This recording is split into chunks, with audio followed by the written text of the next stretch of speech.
Good evening, everyone.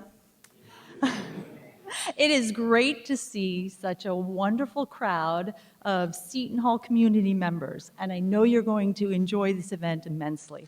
My name is Joyce Strasser, and I have the privilege of serving as Dean of the Stillman School of Business, and it is my great honor to welcome you to tonight's event, A Conversation with John Nash.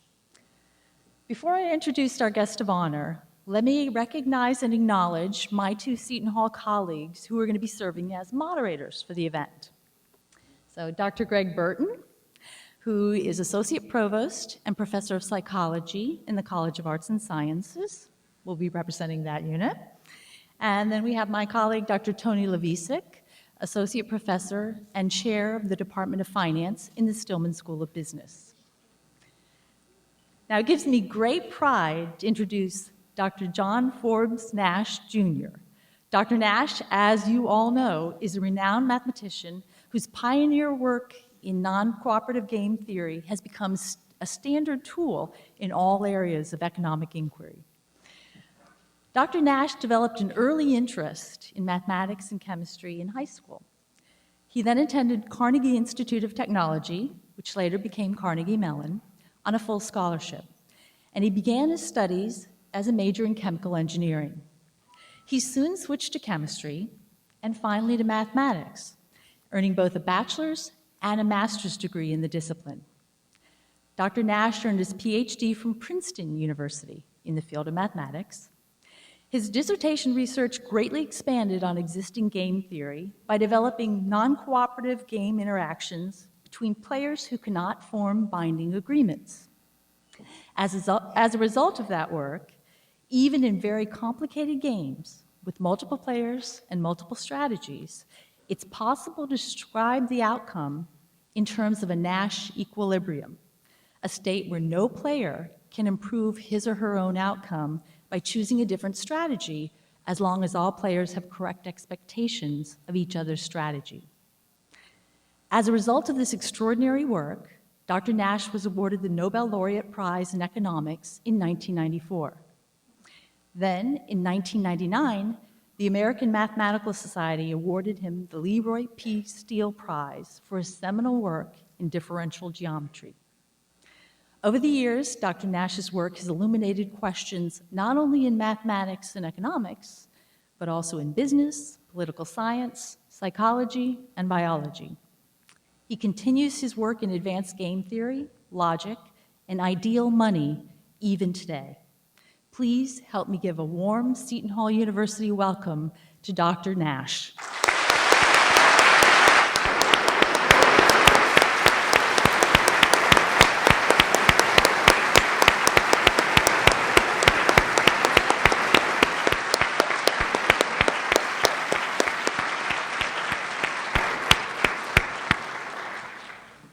And now I'll turn over the program to our faculty moderators. Many of the questions that they will be posing to Dr. Nash actually were submitted by members of our Seton Hall University community. Where that's the case, our moderators are going to recognize the contributors. At Seton Hall, one of the general education goals required of our undergraduates is numeracy. As one of the world's experts, what in your judgment would numeracy consist of? That is to say, what level of mathematical understanding and proficiency should a person have in the 21st century to participate in democracy? I don't think the word numeracy is so appropriate for the college level. It's more appropriate for elementary school level. Probably a fair Numbers, very basic, but what level of numeracy should our students be starting with in 8th grade before they even take the first steps to college? I'm not sure about the grade numbers, and so I'm not too fresh about which number is how far along. What do you think the first course? Isn't like a microphone? What do you think the first course at the university level, like in mathematics, should students be willing and able to take?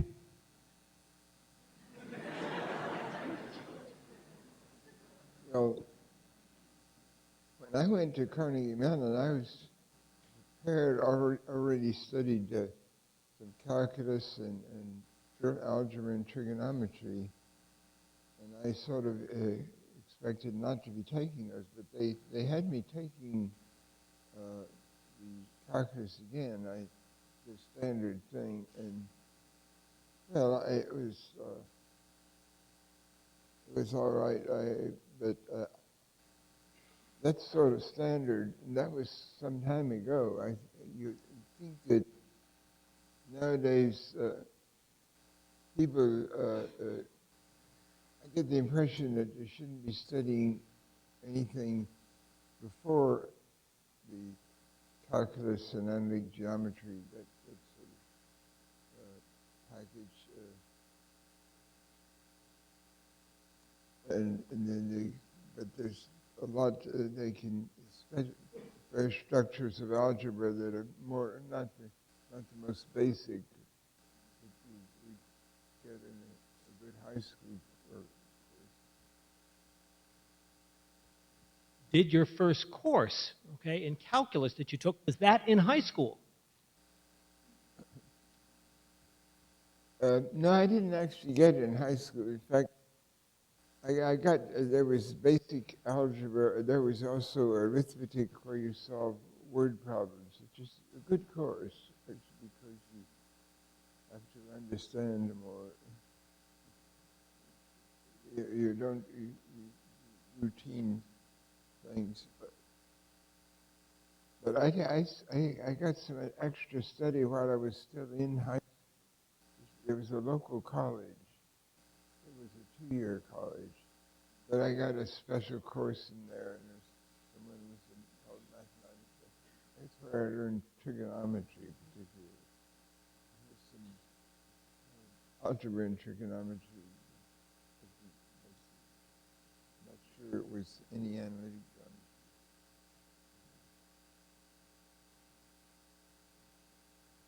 Well, part of the inspiration for the question is the sentiment that part of our responsibility as a college is to equip the citizens. That part of a college's job is to prepare the individuals who are going to run society. So I'll use the mic when my thoughts are organized. So the spirit of the question is, what's the basic mathematical toolkit that an American should have to serve that function, and what's a college's responsibility? What's the basic mathematical responsibility that a college has to equip its graduates with? That's the philosophy behind that question, if you have an opinion about that. Well, I think there are colleges and colleges in the USA. If you want to say a standard for all, it's a dangerous area. So of course, I'm not an educator-oriented person. There are lots of schools of education. Some places, to join the faculty, you're expected to have, or join the teaching staff, maybe not, you're expected to have a lot of qualifications as an educator rather than to know anything in the topic you're supposed to be teaching. And that can be questioned. Maybe the best prep schools, there's one near Princeton's Lawrenceville School, also Petty. Maybe they're best if their teachers are not too much trained as educators and more trained in terms of their subject matter. Would you learn French well if your teacher is very well prepared as an educator but has not much knowledge of French?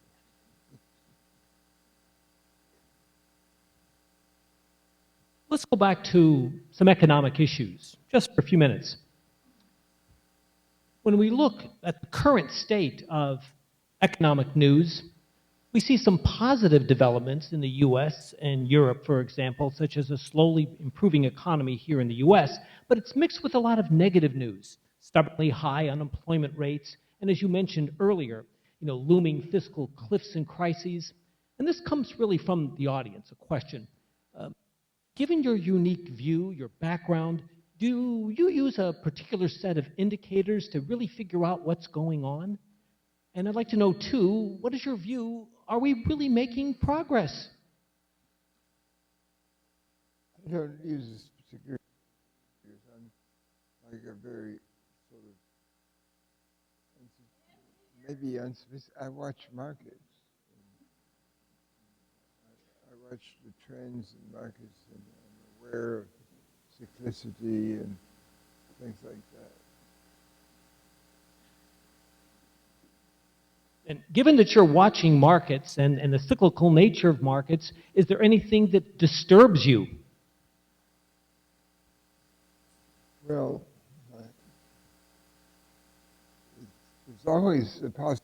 There's some extreme doom. And of course, if a person was a doomsayer about 2007, and he was here, that became like a prophet. But there's always a chance that there are always doomsayers, and also there are joy sayers. So whatever happens, someone's going to be right.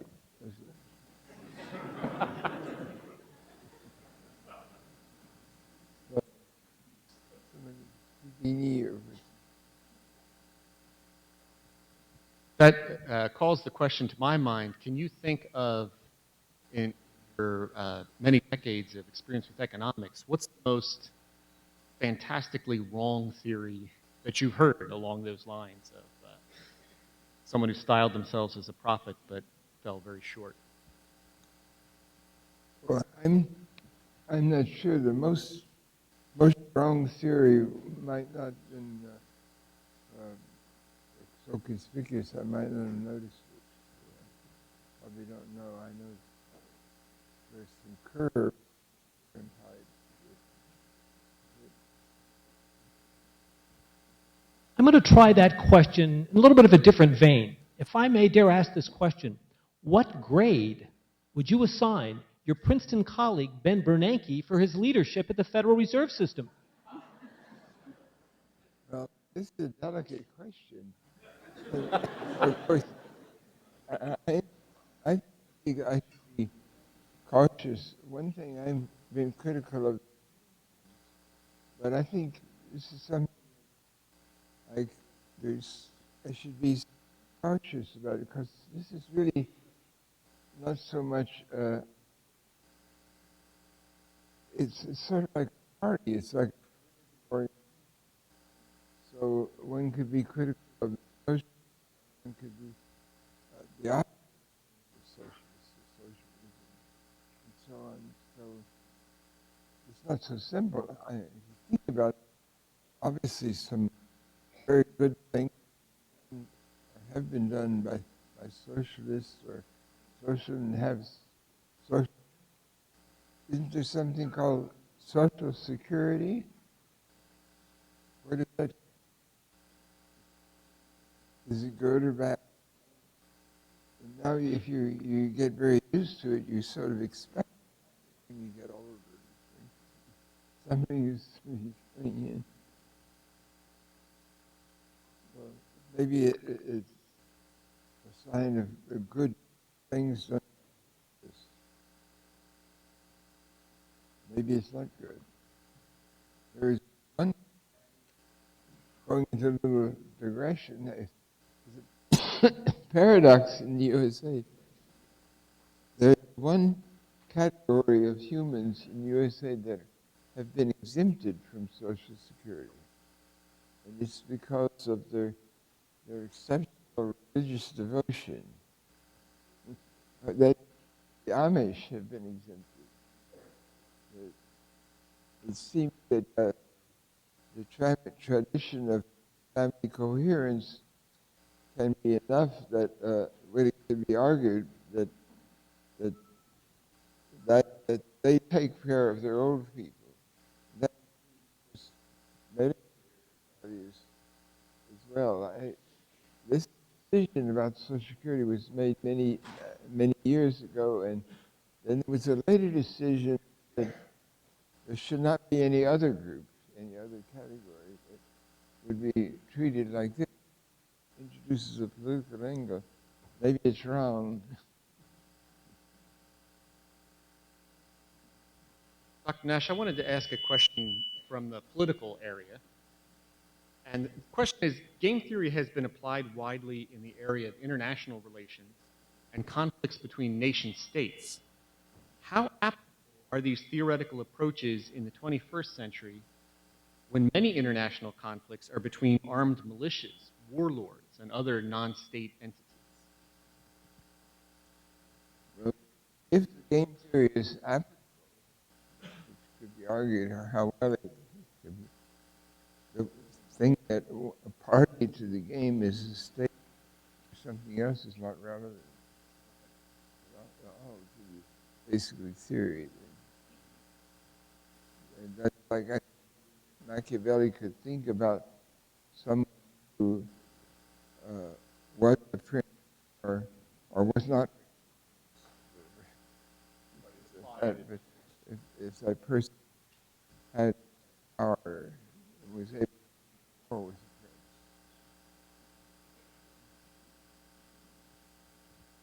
Along these same lines, and let's see if we can switch, as Greg was just pointing out, to something in the political science area. As you know, a great many political scientists and diplomacy scholars have applied game theory to political phenomena. And they're able to explain their outcomes, often in terms of Nash equilibriums. Which of these works in this area impress you the most? I can't say in relation to that. I'm not directly a student of anything. I know that there's something, it doesn't use Nash equilibrium, but a person, John Nash, had devised an index that it could be used to measure power in a legislative body. And it has properties, but there are some game theorists. Shapley and Shubik devised another type of index. So theoretically, game is not quite in agreement on how much is the power of one congressman or of one senator. Dr. Nash, I hate to intrude, but I can ask you to hold the microphone. Yes, yeah, that's yeah, well, Some important. so using these theories, Banjaf or Shapley Shubik, they don't really know necessarily what is the comparative strength of a senator or of a congressman on the basis of the legislative vote, getting a majority and this and that. But there is this enlightening if there attempts.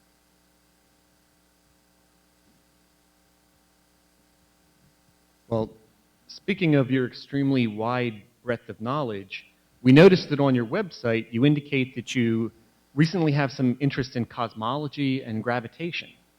If you were working on a dissertation today, might you be thinking about physics? Well, I don't know. It would be nice to have good ideas in that area. So I have spent time in years that passed, of course. Thought about it. One thing that awakened my again recently was that I heard a seminar at Princeton as someone talking about work which led to a discovery of or evidence for accelerating expansion of the universe. Something that's a different concept than the previously standard concept of the expanding universe, but with an accelerating expansion.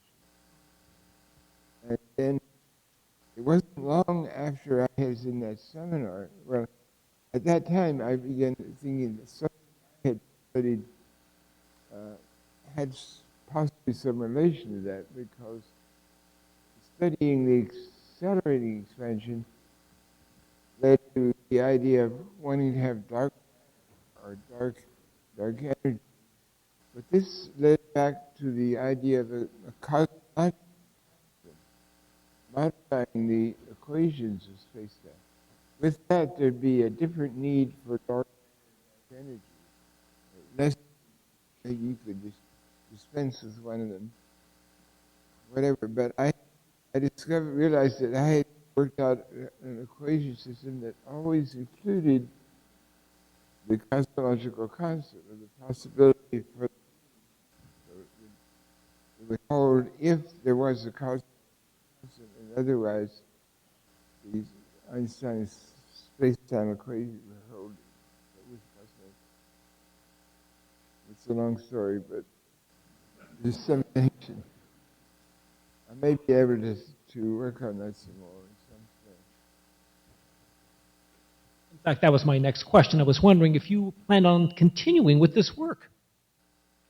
With which work? Yeah. The work you just mentioned. Well, that is sort of an exploration, but there's too much to lay out as a thesis or something like that. But if something turned up, if I were lucky.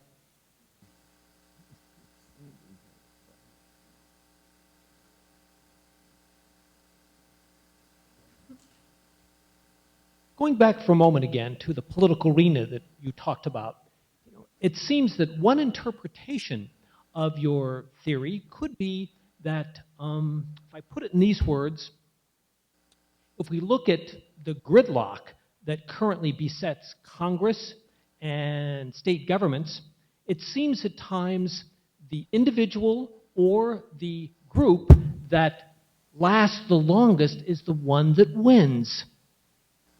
What advice or suggestions you might have for dealing with these particular problems? It reminds me of a cartoon I saw about the Republicans after the election, and there were various things about it. We should be even more uncompromising in order to do better. So that's maybe the one that lasts longer, good luck, maybe gets right. Yeah, I don't know how it will play out.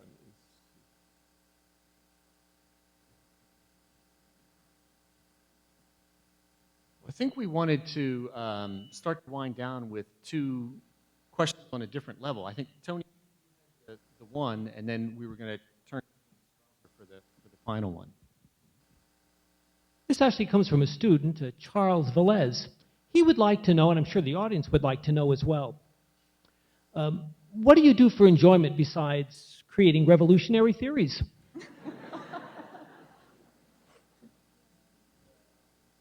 Well, what I do for enjoyment nowadays might be different than years ago. I'm not taking as long a walks as I was doing a while ago, and there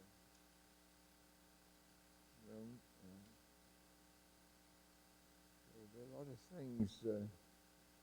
Sometimes I say we is under some doesn't go to movies, but my wife and I we sent to go with another couple who like to see movies.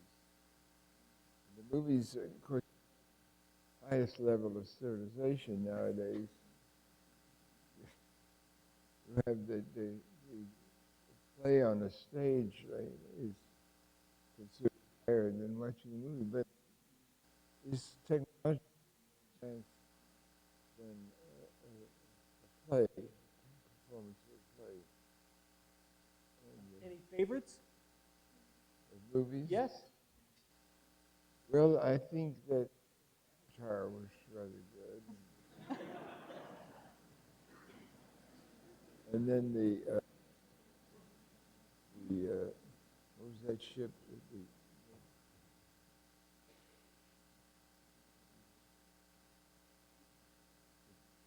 Titanic. That answered my question. I thought maybe somebody in the audience would know what he said about the ship. Okay, good. Please continue. Oh, well, I've seen a lot of things that are not the pop culture, like James Bond movies. It's sort of without different taste, sort of amuses me.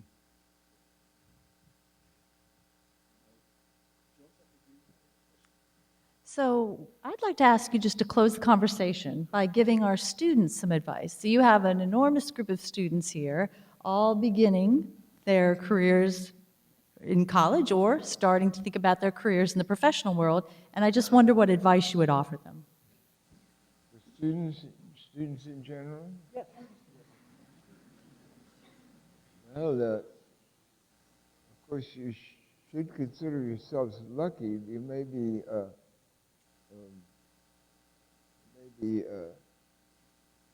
influenced sometimes not to consider you, but you can look around the world and people who are in most of the world, people who are in a similar level of study are very lucky because there's relatively little higher education and only a smaller number of people get into it and maybe working at that time. On the other hand, sometimes students feel that in other parts of the world they feel that they own everything. That it is all, in Paris they come out and demonstrate that they're not being favored enough with privileges. And they're already they're paying no tuition.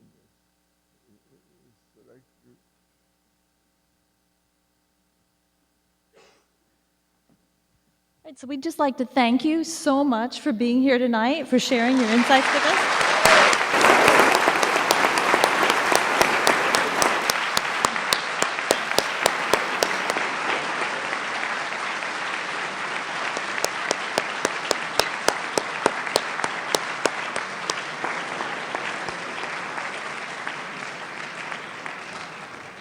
And I'd like to present you, on behalf of all my colleagues here, all our students at Seton Hall University, a little token of our gratitude for being here tonight.